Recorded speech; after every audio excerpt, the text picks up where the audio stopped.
País em crise. É verdade que o Brasil vai quebrar? Hoje a gente escuta muito esse assunto sobre uma crise econômica, principalmente pelo fato de a gente ter um fiscal extremamente esticado. Nós temos hoje um déficit fiscal, onde o Brasil arrecada menos do que ele gasta e por isso a gente tem uma carga tributária que não para de crescer. E se ouve muito falar sobre pegar o dinheiro e mandar para os Estados Unidos ou pegar a minha empresa e levar essa empresa para um outro país onde a carga tributária é menor e eu consigo remanejar os meus preços. Hoje eu vou falar sobre dolarização. Faz sentido no Brasil? Bom, para que serve a dolarização já entrando de cara no vídeo? Serve para eu reduzir o risco soberano.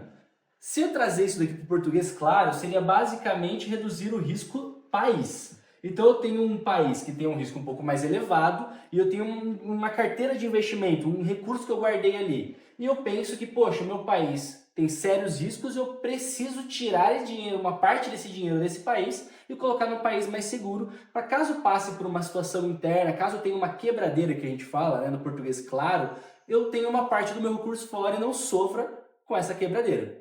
Hoje no Brasil, quando a gente analisa dolarização, quando a gente pega um patrimônio um pouco mais elevado, quando eu estou falando de patrimônio mais elevado, poxa, de 500 mil para cima eu já acho que faz sentido. Tem gente que é um pouco mais conservador, fala, poxa, acima de 1 milhão. E eu conheço casos de pessoas que são muito mais arrojadas no sentido de dolarização e falam, não, dolariza 80% da tua carteira.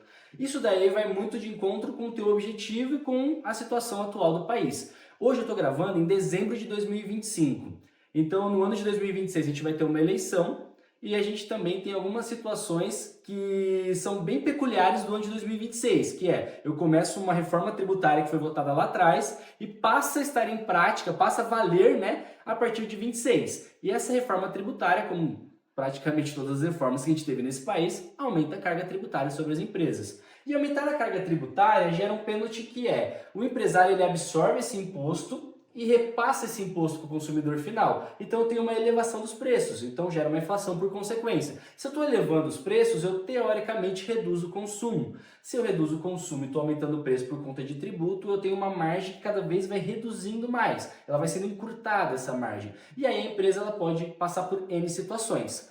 E aí eu entro nessa situação aqui. O Brasil hoje tem uma dívida interna que não para de crescer, então o governo ele começa a aumentar esses impostos para tentar controlar essa dívida, e eu tenho juros hoje, que é a Selic, extremamente elevado. Então pensa comigo uma empresa ABC.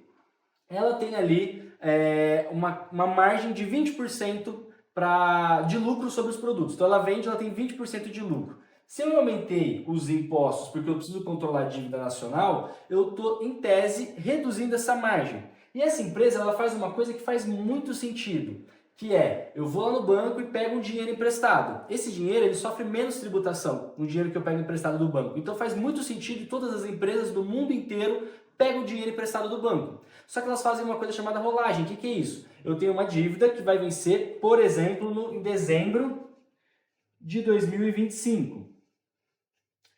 Quando essa dívida está para vencer, é muito comum eu ir no mercado pegar um outro dinheiro, um outro recurso, eu quito essa dívida e jogo essa dívida por um prazo maior. Eu aumento a duration da dívida. Então eu jogo essa dívida aqui para, por exemplo, dezembro de 2028.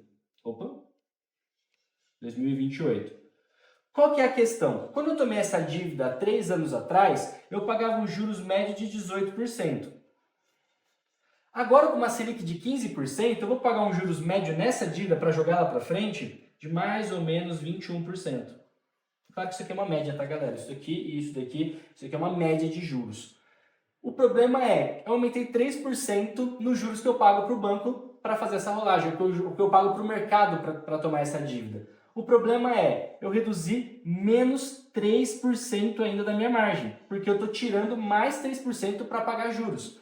E isso num efeito, é claro que a gente está falando né, num caso mais micro, mas se eu trago isso para uma grande escala, as empresas começam a passar por um problema muito sério. Elas reduzem margem e começa aquela famosa quebradeira. Uma empresa não aguenta mais, porque ela já tinha uma margem de 15%, eu vou tirar 13%, ela vai para 12%. Poxa, reduzo muito a margem dessa empresa. E aí começa aquela quebradeira que gera o efeito dominó. Uma empresa quebra, deixa de pagar a empresa A quebra, deixa de pagar a empresa B, que deixa de pagar a empresa C e por aí vai. e aí a gente passa a ter um risco soberano, um país com uma carga tributária muito alta e um juros muito alto.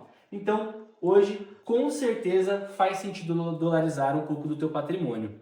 Quanto? É claro que todos os movimentos eles têm que ser movimentos que são pautados numa estratégia, mas que também têm que ser validados no tempo. Então hoje a gente começa basicamente aqui estratégia Canaã Capital. A gente está começando com 15 a 20%. Então eu faço um processo de dolarização de 15%, se eu valido essa tese eu dolarizo mais 5%. E isso em 2026 provavelmente vai aumentar, porque eu tenho eleição com uma projeção hoje, dezembro de 2025, de uma reeleição do governo atual, e o que estica a dívida e os juros por mais tempo, e aí a situação fica um pouco mais complexa. Então, hoje, com certeza faz sentido dolarizar um pedaço da tua carteira, e aí depende muito da tua estratégia e do alinhamento com o teu assessor para ver qual o percentual.